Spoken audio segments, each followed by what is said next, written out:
Hello la team, j'espère que vous allez bien. Vous avez été hyper nombreuses à me demander une vidéo sur le calcul des macros dans ma vidéo Fac Nutrition.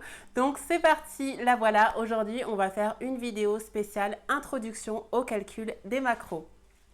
Pour faire cette vidéo sur les macros, on va devoir s'intéresser à des basiques de la nutrition, notamment les calories. Qu'est-ce que c'est que les calories? Bien sûr, qu'est-ce que c'est que les macros? Quels effets elles ont sur le corps?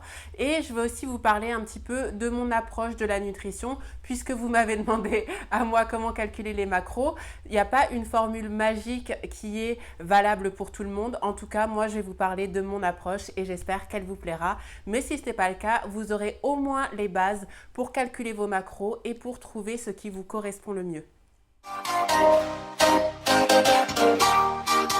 Alors déjà, les calories, qu'est-ce que c'est? Les calories, c'est une unité de mesure. C'est une unité de mesure qui nous permet de calculer l'énergie que l'on va donner à notre corps avec la nourriture, avec ce qu'on boit, mais également l'énergie que notre corps va dépenser au cours d'activités physiques, mais également tout simplement pour se déplacer, pour dormir, pour respirer.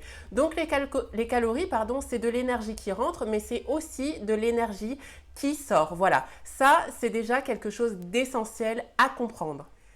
Parce qu'en fait, la perte de poids, la prise de poids ou le maintien du poids, tout ça c'est simplement une question d'énergie qui rentre et d'énergie qui sort, soit de calories entrantes et de calories sortantes. Je m'explique. Exemple, la perte de poids, c'est consommer moins d'énergie que ce qu'on dépense. Le maintien du poids, c'est consommer autant d'énergie que ce qu'on dépense.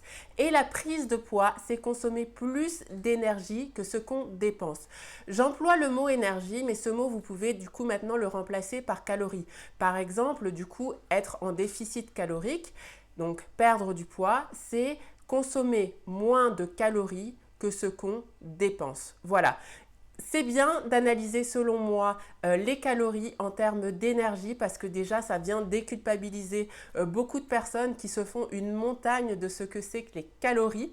Or c'est simplement de l'énergie, c'est comme mettre de l'essence dans une voiture. Voilà, on met de l'essence dans une voiture pour qu'elle fonctionne et puis en roulant elle la dépense et puis il faut remettre de l'essence. Eh bien les calories c'est pareil et les calories elles proviennent de ce qu'on mange et de ce qu'on boit. À titre d'exemple, 7000 calories, c'est égal à 1 kg de gras. Voilà, maintenant on va s'intéresser aux macronutriments, plus communément appelés macros, c'est le petit diminutif. Qu'est-ce que c'est que les macros? Alors, les macros, c'est ce qui compose les calories. Ce sont des substances chimiques qui composent les calories. Et il y en a trois. Il y a les protéines, il y a les glucides et il y a les lipides.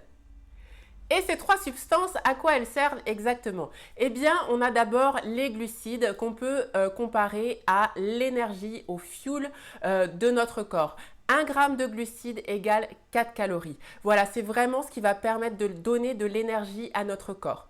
On a ensuite les protéines. Les protéines, elles viennent assurer principalement tout ce qui est construction musculaire, réparation musculaire, maintien de la masse musculaire. Voilà. 1 g de protéines est égal à 4 calories également. Et ensuite, on a les lipides, donc les graisses. 1 g de lipides est égal à 9 calories. Et le rôle principal des lipides, c'est vraiment de faire fonctionner à merveille tout notre système hormonal. Chaque macro a un rôle bien précis et je sais qu'il y a certaines catégories de macros, notamment les glucides, qui font peur à beaucoup de filles et qui décident pour atteindre leurs objectifs de supprimer les glucides ou les lipides. C'est souvent c'est soit l'un soit l'autre, voire les deux. Et c'est vraiment quelque chose qu'il ne faut pas faire. Chaque substance a vraiment un rôle essentiel pour notre corps. C'est vraiment une symbiose et c'est en faisant fonctionner ces trois éléments qu'on obtient le meilleur résultat. Alors pourquoi calculer ces macros, vous allez me dire? Déjà, il y a un fait. La plupart des régimes alimentaires sont basés sur le simple fait de couper des calories, voilà, de supprimer des calories sans savoir vraiment si ces calories sont importantes. Voilà, on va enlever tous les glucides, on va enlever tout le gras et ça va générer des frustrations. Ça va générer également, au-delà des frustrations, ça va générer des vrais manques pour le corps qui va ensuite se lâcher. Pour moi, déjà, les macros, ça permet d'avoir un équilibre alimentaire, d'être sûr qu'on apporte tous les éléments dont notre corps a besoin. Ensuite, les macros, ça permet également d'atteindre certains objectifs. Vous savez que moi, je suis pas mal tournée, voilà, vers un objectif de construction musculaire, de maintien de la masse musculaire et bien pour atteindre ces objectifs, ça demande voilà, une certaine répartition en termes de macronutriments du coup, c'est là que ça devient intéressant. Les macros, je ne les conseillerais pas à tout le monde de les calculer, c'est bien d'avoir une idée. Mais ça, c'est bien d'avoir une idée de manière générale de ce qu'est l'équilibre alimentaire. Voilà, la pyramide alimentaire comme on apprend à l'école. Ça, c'est important, voilà. Pas besoin forcément, quand on a 2 kilos à perdre, d'aller calculer ses macros. Voilà, si on est curieuse, si on s'intéresse à la nutrition, moi, c'est vrai que c'est mon cas, donc c'est quelque chose que j'aime beaucoup. Si on a cette petite curiosité, on peut y aller. Maintenant, si on est quelqu'un qui stresse beaucoup par rapport à son alimentation, qui stresse beaucoup par rapport à la balance, qui a des craintes alimentaires, je pense, et qui, voilà, pas beaucoup de kilos à perdre, voilà, c'est pas quelque chose pour vous. Je pense que pour calculer ces macros, il faut avoir un certain détachement, il faut s'intéresser à la chose de manière, voilà, logique, on va dire scientifique. J'exagère, ça n'a rien de scientifique, mais voilà, il faut pas prendre les choses de manière émotionnelle. L'idée, c'est vraiment d'avoir un outil qui va nous permettre d'aller plus loin. Mais si cet outil, ça devient une prison, ça devient quelque chose où vous vous dites, purée, j'ai pas respecté mes macros et puis vous vous flagellez, voilà, ça n'a aucun intérêt, vous pouvez arrêter de regarder tout de suite, ça n'est pas pour vous. Maintenant, si vous faites partie de l'autre catégorie de personnes, eh bien maintenant je vais vous expliquer comment moi je calcule personnellement mes macros.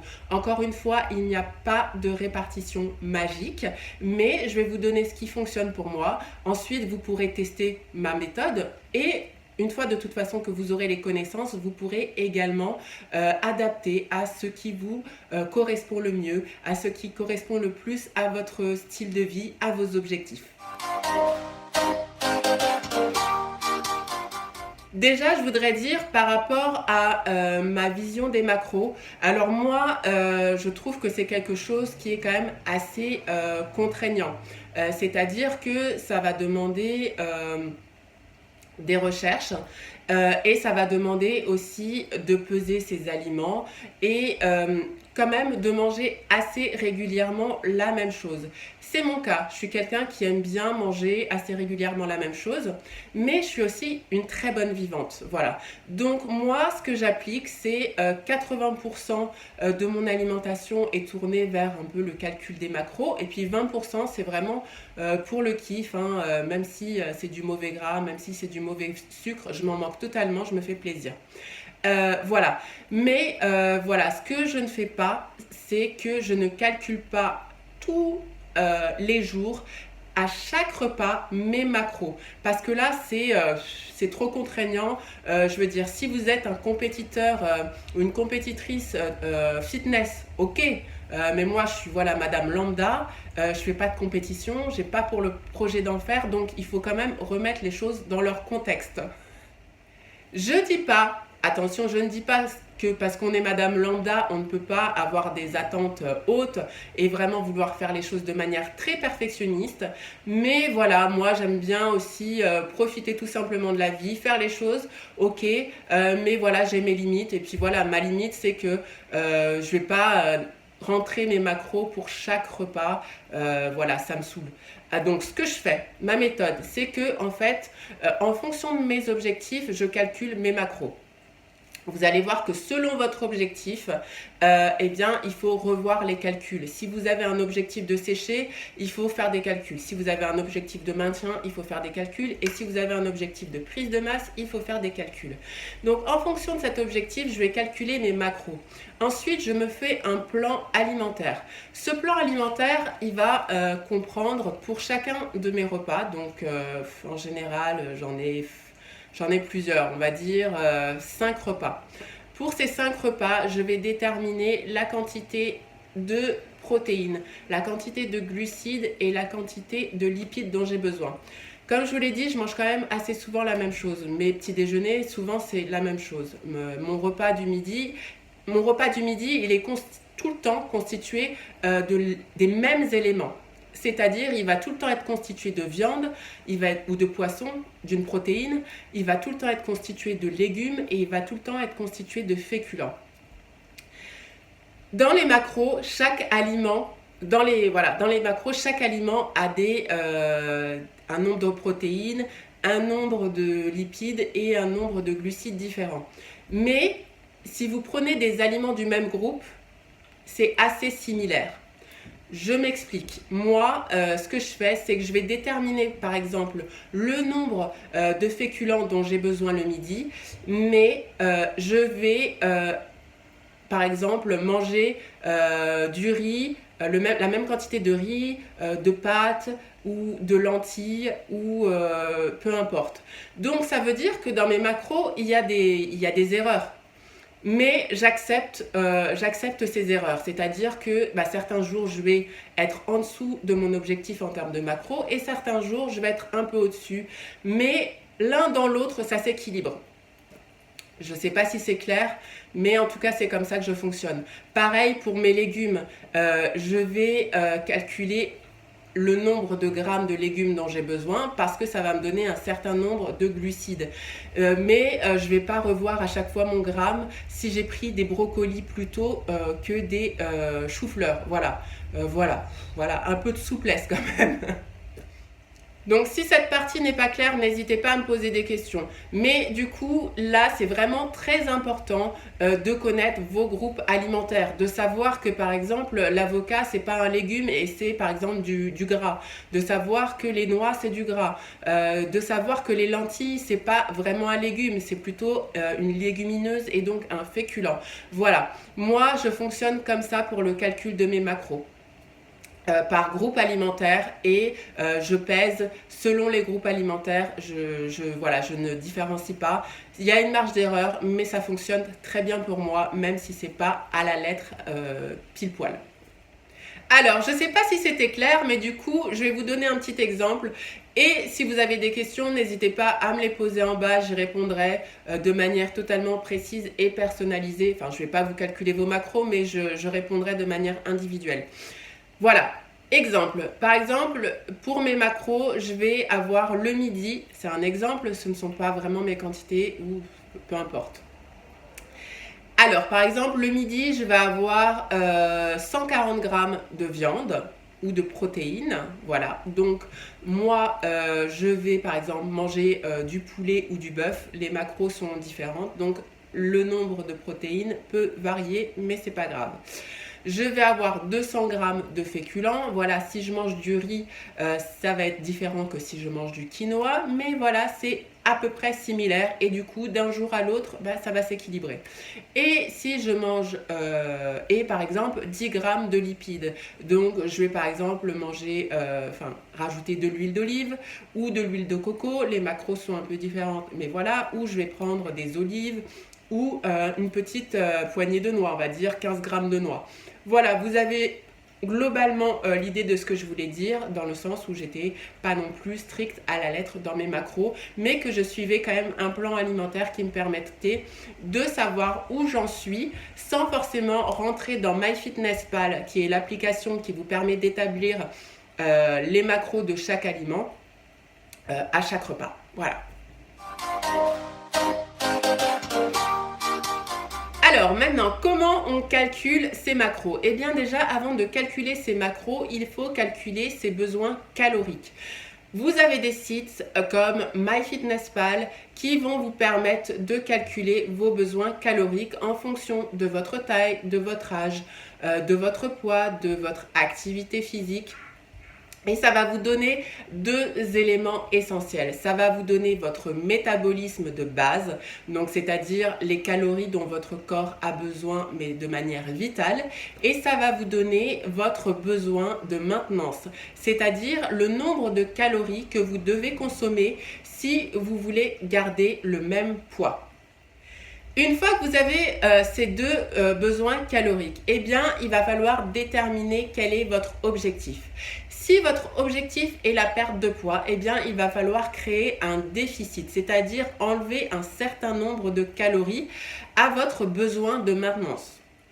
Donc, pour une perte de poids raisonnable, stable, équilibrée, je ne vous conseille vraiment pas d'aller au-delà, eh bien, on doit enlever 10 à 20% du besoin de maintenance, voilà, pour être en perte de poids. Si votre objectif est de garder le même poids, eh bien, vous gardez ce besoin calorique qui vous sera donné. En revanche, si votre objectif est la prise de masse musculaire, eh bien, vous devez ajouter des calories. Et moi, je vous conseille, pour pas vraiment vous retrouver pleine de gras et vraiment construire du muscle, mais de manière esthétique, de pas aller au-dessus de 5 à 10%. Voilà. Alors, il y a quelque chose aussi qui est vraiment à prendre en compte. Les calculateurs de calories, bon, c'est des formules scientifiques qui vont être appliquées à toutes les données que vous allez rentrer. Mais bien sûr, ce sont des indicateurs en fonction de votre organisme, parce qu'on est tous différents, en fonction également de votre passif, le nombre de régimes que vous avez fait, eh bien, vous avez peut-être traumatisé votre corps, vous avez peut-être traumatisé votre métabolisme, et du coup, ça va peut-être vous indiquer un besoin calorique qui n'est pas vraiment le vôtre. Alors, voilà, il y a aussi 7 éléments à prendre. Les macros, ça n'est pas une science exacte. Pour vouloir un petit peu bidouiller au niveau de ces macros, il faut être quelqu'un de patient et il faut être quelqu'un qui adapte au fur et à mesure, qui n'a pas de peur de prendre du recul, par exemple, parce que si le calculateur vous a dit que votre besoin de maintenance c'était 2300 calories, mais qu'en fait vous avez un métabolisme un peu lent et que vous vous rendez compte que vous avez pris du poids, eh ben faut pas péter un câble, voilà, il faut désolée, il faut pas péter un câble, il faut se dire bon voilà, peut-être qu'avec mon historique de régime, j'ai ralenti mon métabolisme, donc ça veut dire qu'il faut que je réadapte et je vais baisser un petit peu en termes de calories pour voir ce que ça donne. Voilà, c'est vraiment quelque chose où il faut pas mal de recul et vraiment si vous vous sentez pas, eh bien faites appel à un nutritionniste qui se fera un plaisir de vous faire un plan où vous n'aurez aucunement besoin de vous prendre la tête. Si ça ne fonctionne pas, vous aurez quelqu'un chez qui aller taper hello, ça fonctionne pas, tu fais de la merde. Non, je rigole. Mais voilà, c'est quelque chose qui demande du temps parce que c'est pas une science exacte. Voilà, ça demande des adaptations et c'est quelque chose qui demande d'être revu en permanence parce que en fonction de votre évolution, votre poids va changer et puis il va falloir réadapter à chaque fois. Voilà, c'est chronophage. Voilà, c'est chronophage. Donc, alors, vous avez donc le besoin calorique qui correspond à votre objectif. Voilà, ça va vous donner donc un certain nombre de calories. Et ces calories, eh bien, on va les diviser en macros. Voilà, comme je vous l'ai expliqué, les macros correspondent à un certain nombre de calories. Voilà, 1 gramme de protéines, c'est 4 calories, 1 gramme de glucides, c'est 4 calories et 1 gramme de lipides, c'est 9 calories. Là, je vais vous donner ma répartition personnelle. C'est celle que je m'applique personnellement, qui fonctionne pour moi et qui fonctionne, je pense, pour la grande majorité des personnes qui ont mon objectif, on va dire, de construction musculaire. Voilà. Mais encore une fois, en fonction de votre passif et aussi en fonction de votre style de vie et de comment réagit votre organisme, eh bien peut-être que vous devrez faire des modifications. Mais encore une fois, vous aurez la base, donc vous pourrez le faire. Alors, ma répartition personnelle. entre 1,5 g et 2 g de protéines par kilo de poids de corps. C'est-à-dire que si vous faites 50 kg, 2 g de protéines par kilo de poids de corps, eh bien ça vous fait 100 g de protéines pures. Attention, attention, je le répète, ne tombez pas dans le piège. 100 g de protéines pures, ça ne veut pas dire 100 g d'escalope de dinde par jour. Ça veut dire que vous devez consommer 100 g de protéines pures. Par exemple, dans une escalope de poulet de 100 g, il y a 20 g de protéines pures. Donc voilà, ça veut dire que vous allez devoir manger 5 escalopes de 100 g par jour pour atteindre votre objectif protéiné de la journée. Ok? On suit? Super! Maintenant, pour les lipides, j'aime consommer 1 g de lipides par kilo de poids de corps. Moi, je fais 80 kg et donc ça fait 80 g de lipides. Voilà. Donc, si vous faites 50 kg, ça fait 50 g de lipides. Si vous faites 40 kg, ça fait 40 g et ainsi de suite. Et le reste, ça revient à mes glucides et à mes fibres. Donc là, les glucides, c'est la part, on va dire, la plus variable. C'est vrai qu'en fonction des personnes, en fonction de votre organisme, eh bien certaines personnes vont plus ou moins tolérer plus ou moins, je dis pas aucun glucide, je dis plus ou moins de glucides. Parce que c'est vrai qu'il y a certaines personnes qui, quand elles vont consommer beaucoup de glucides, eh ben, elles vont se sentir KO, voilà, elles vont avoir, elles vont pas se sentir bien, elles vont avoir l'impression d'être au ralenti, tout ça. Moi, au contraire, ça me met super bien. J'adore les glucides, j'adore en manger. Vive la féculente life, quoi. Mais voilà, ça c'est à voir en fonction après de votre petit mix, de votre petite micmac, ce qui vous correspondra le mieux. En tout cas, moi, c'est comme ça que je fonctionne. Donc là, maintenant, on va faire un cas pratique. Sortez vos cahiers, sortez vos calculatrices. Alors, ceci est un exemple fictif. J'ai pris des chiffres totalement au hasard, pour qu'on puisse faire le calcul ensemble.